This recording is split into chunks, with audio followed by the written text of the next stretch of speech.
السلام عليكم. لا تنسوا الإعجاب بالفيديو والاشتراك في القناة تشجيعا لنا لنستمر بنشر المزيد إن شاء الله. السلام عليكم ورحمة الله. ازيكم حبايبي، عاملين ايه؟ يا رب تكونوا كلكم بخير. طبعا كلنا بنحب محشي الكرنب، فده مفيش بيت ما بيحبوش بصراحة.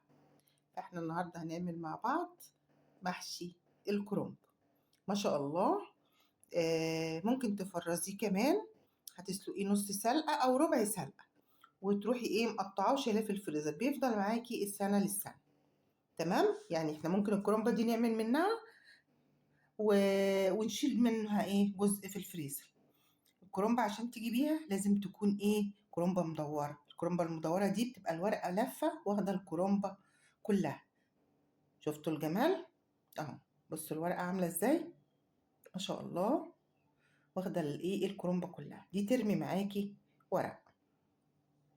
هنبتدي بقى ايه نفكك الكرنباية ورقة ورا التانية علشان خاطر هنغسلها. كتير هيقول لا هتغسليها ليه، ما هي كده كده بننزلها في المية وبتتسلق في المية. لا، ممكن الكرنبة دي فيها تراب، فيها حشرات صغيرة، فلازم نغسلها كويس قبل ما نسلقها. كده حبايبي احنا غسلنا الكرنبة. بصوا رصصناها فوق بعض ازاي عشان تبقى سهلة علينا واحنا ايه بنسلقها. بصوا الجمال، ترصصيها تغسليها وترصصيها كده ايه فوق بعضها. اي تراب اي حشرة ف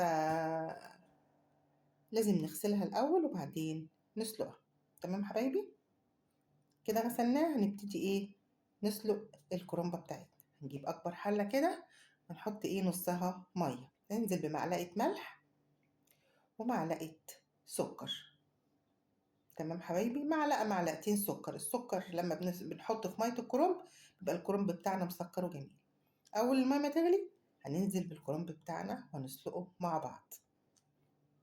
بصوا كده المية بتاعتنا غليت، هنبتدي بقى نسلق الكرنب. بصوا ورقة ورقة كده، مش هنسلقها لدرجة ان احنا هنهريها، لا، يا دوبك ايه تاخد سخونية المية كده علشان ما تتهريش منك.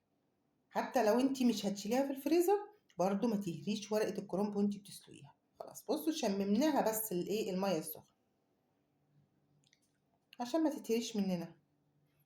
تمام حبايبي، هنسلق كده ايه ورقة ورقة، ان ما شاء الله ورقة الكرنب عندنا كبيرة، فهنسلق ايه ورقة ورقة.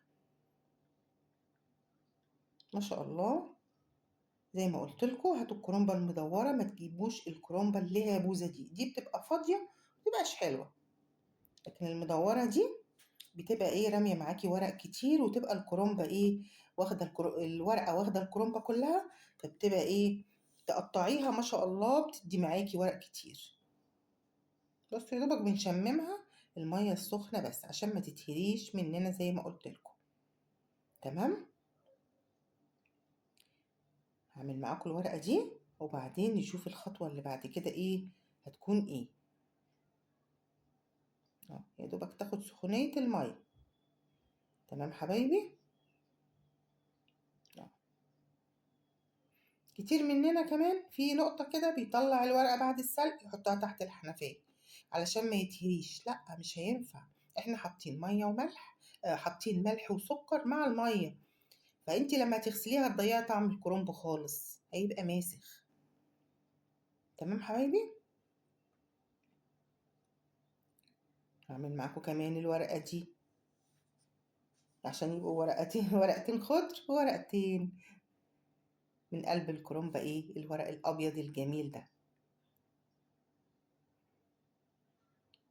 احلى محشي كرنب هنعمله مع بعض. جميل جميل محشي الكرنب ده، متهيألي مفيش بيت ما بيحبوش. احلى محشي ممكن نعمله بصراحة. بصوا يا دوبك ايه بنشممها المية السخنة. الورقة ما شاء الله حجمها كبير. هخلص الكرنبة وارجع لكم. دلوقتي حبايبي خلصنا الكرنبة وسلقناها زي ما انتوا شايفين كده. ما شاء الله، شوفوا الورقة عاملة ازاي، ما شاء الله، هترمي معانا كتير. هنبتدي بقى ايه دلوقتي نقطعها. طبعا هي ايه زي ما قلنا احنا سلقينها ايه نص سوا علشان مش مهريه خالص. هنبتدي نقطعها بقى بطريقه سهله وبسيطه، مش هتاخد مننا وقت خالص. بصوا الورقه ما شاء الله واخده البلانشه كلها. هنفردها كده نتنين نصين، وهنفردها كويس ونشيل العرق اللي هو ايه زي ما انتوا شايفين كده. العرق ده مش بنرميه، ممكن نخلله، نقطعه قطع صغيره كده ونخلله، وممكن ايه نحطه في الحله عشان نحشي عليه صوابع الكرنب، بنحطه في القعريه يعني. هنبتدي بقى ايه نقطعه حسب ما احنا بنحب بقى، صوابع كبيره صوابع صغيره. هنقسم ورقه الكرنبه دي زي ما احنا ايه عايزين. انا هقسم الورقه دي على 3. اي حته زياده بقى في الكرنبه كده حاولي تساويها، حاجات بسيطه كده عشان يبقى الورق ايه متساوي، ما يبقاش ايه ورقه كبيره ورقه صغيره ورقه مشرشره. بصوا قسمناها على 3 ما شاء الله، عشان قلت لكم هترمي معانا ورق كتير. نحطهم بقى فوق بعض كده ونبتدي ايه نقطعهم مكعبات على قد كل صباع. شفتوا حطيناهم فوق بعض كده، نبتدي بقى ايه نقطعهم بالشكل ده ما شاء الله. بس كده نرصهم في بعض. بصوا الجمال كده هتبقى الصوابع قد بعضها. هنجيب اي طبق بقى كده ايه نرصص الكرنب اللي احنا بنقطعه، نحطه ايه على بعضه كده. ناخد ورقة تانية ما شاء الله الورقة كبيرة ما شاء الله. نظبط بقى الورقة كده، نحط الطرفين على بعض علشان يبقى ايه لما نقطعها تبقى كل صباع قد التاني. شيل برضو العرق. دي اسهل طريقة وما نهدرش فيها ورقة الكرنب. هنقطعها بقى دي حسب برضو حجم الورقة اللي فاتت قطعناها على 3.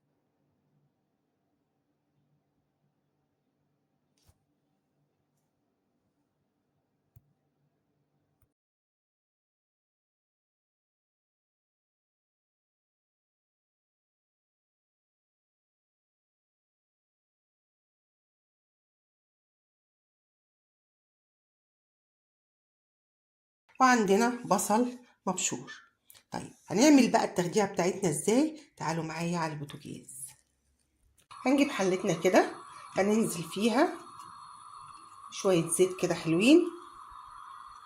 بسم الله.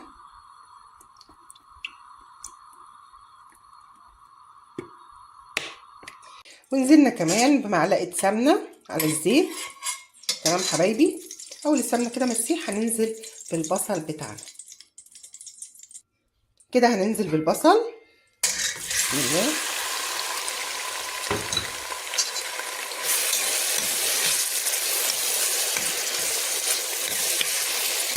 هننزل بمعلقة فلفل اسمر، تدي للبصلة ريحة حلوة قوي وطعم حلو قوي. هي بتتشوح كده، احنا هنشوح البصلة بس، بيبقى طعم المحشي حلو قوي. تدبل كده وهننزل عليها بالطماطم بتاعتنا كده. البصلة دبلت معانا زي ما انتم شايفين كده، مفيش اي لون ولا حتى خدت لون ذهبي حتى، هي يا دوبك دبلت شويه. الطماطم بسم الله. مش عايزين بقى يعني الطبق اللي احنا كنا حاطين فيه الطماطم مطرحه ايه لسه فيه طماطم اهو، مش هنحط ميه بقى، احنا مش عايزين التخديعه بتاعتنا ايه صيصه، عايزينها تقيله زي ما انتم شايفين كده. بصوا الطماطم عامله ازاي، انا عايزاها تقيله كده علشان يبقى معاكي المحشي مفلفل وجميل والصلصه باينه فيه. لازم تكون التخديعه تقيله كده، مش نفضل بقى ايه بنعملها في الخلاط. الخلاط لسه مطرحه طماطم، نروح حاطين معاه شويه ميه كده ايه ننزل اللي فيه، او طبق او اي حاجه. لا كده انا بملاها ميه، بتبقى بقى ايه، صيصه معايا، ما بتبقاش حلوه. تيجي تحشي بقى تلاقي الخلطه بتاعت المحشي بتاعتك كلها ميه. احنا عايزينها تقيله كده. تمام. هننزل بمعلقه فلفل اسمر تاني، حطينا معلقه مع البصل، وهننزل بشويه كمون. بس الكمون احنا ما بنزودهوش، بنحط حبه صغيرين قوي بس ريحه كده. المحشي ما بيتحطش عليه اي توابل تاني، هو ملح وكمون وفلفل اسمر. وتكة تانية مش كل حد بيعملها، بس بتنقل معانا المحشي لحتة تانية. ايه هي التكة دي؟ شوية نعناع. ناخد كده شوية نعناع وافركيهم كده وحطيهم على المحشي. يا سلام بقى على الريحة، الريحة وطعم المحشي بيبقى تحفة تحفة. مش بنكتر، حبة صغيرين يعني، معلقتين نعناع كده. تمام. احنا ما حدقناش التخديعه بتاعتنا لحد دلوقتي، هنحدقها بقى كل حد فينا زي ما هو عايز.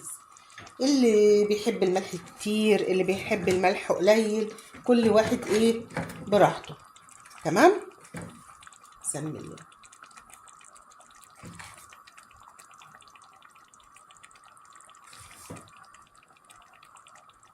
عندك بقى مكعبين فاين فودز، يا سلام لو حطيتي مكعبين على التخديع، او اللي هي المرقه الفوريه اللي هي البودر دي.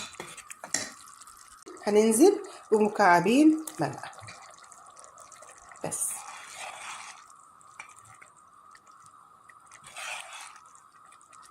كده التخديعه بتاعتنا خلصت. هنسيبها بس تتسبك كده ايه 10 دقايق وهنقفل عليه. يا حبايبي غسلنا الرز وصفيناه من الميه خالص. هننزل بقى بالخضره بتاعتنا. الخضره لازم تكون ايه، تتحط على الرز كده فريش على طول، ما تنزليهاش في التخديع. تمام. وتكون كتيره، شبت، بقدونس، كزبره، واللي انت بتحبيه يعني. مش عايزه تحطي كزبره ما تحطيش، مش عايزه تحطي بقدونس ما تحطيش، براحتك خالص. بس انا حاطه شبت، بقدونس، كزبره. هننزل بقى بالتخديعه. بقى بالتخديعه نقلب بقى ايه الخلطه الجميله دي. احلى خلطة محشي واحلى تخديعة محشي. اي محشي هتعمليه نفس التخديعة دي. خدي بقى ايه احلى طعم واحلى ريحة. ايه رأيكم بقى في الجمال ده؟ احلى محشي كرنب باحلى تخديع زي ما انتوا شايفين كده، طالع تحفة. هقولك على تكاية علشان تاكلي محشي كرنب مستوي ومش مهري والرز مفلفل وجميل. لو فاض منك شويه تخديعه صغيرين، صفيهم وضيفيهم على الشوربه اللي هتسقي بيها المحشي، بيديها طعم حكايه. دي اول حاجه. تاني حاجه، ما تغرقيش المحشي، ما تزودلهوش الشوربه يعني ايه، خلي السطر الاخير ده من غير شوربه خالص. تمام. بصوا انا لسه ساقياه اهو. بصوا يا دوبك ايه السطر اللي فوق ده ما جيتش ناحيته خالص زي ما انتوا شايفين كده. هتديله 5 دقايق من الغليان اللي انتوا شايفينه كده. تديله 5 دقايق، وبعد 5 دقايق هتوطي عليه وتسيبيه بقى ايه يستوي براحته خالص. هتاكلي احلى محشي رز مفلفل. الكرنب مش مهري، هيبقى طعمه حكايه. جربيه بالطريقه دي هيعجبك قوي قوي قوي. ايه رأيكم بقى في الجمال ده؟ احلى محشي كرنب ده ولا ايه؟ الطعم حكاية والريحة مش ممكن، بصراحة طعمه يجنن. احلى محشي كرنب عملناه. جربوه بالطريقة دي وامشوا على الخطوات خطوة خطوة، هتعملوا احلى محشي ممكن تتخيلوه. حبايبي ما تنسونيش في الدعاء، لايك وشير، واللي ما اشتركش في القناة يا ريت يشرفني بالاشتراك فيها عشان يوصل له كل جديد. اسيبكم في رعاية الله وامنه، والسلام عليكم ورحمة الله.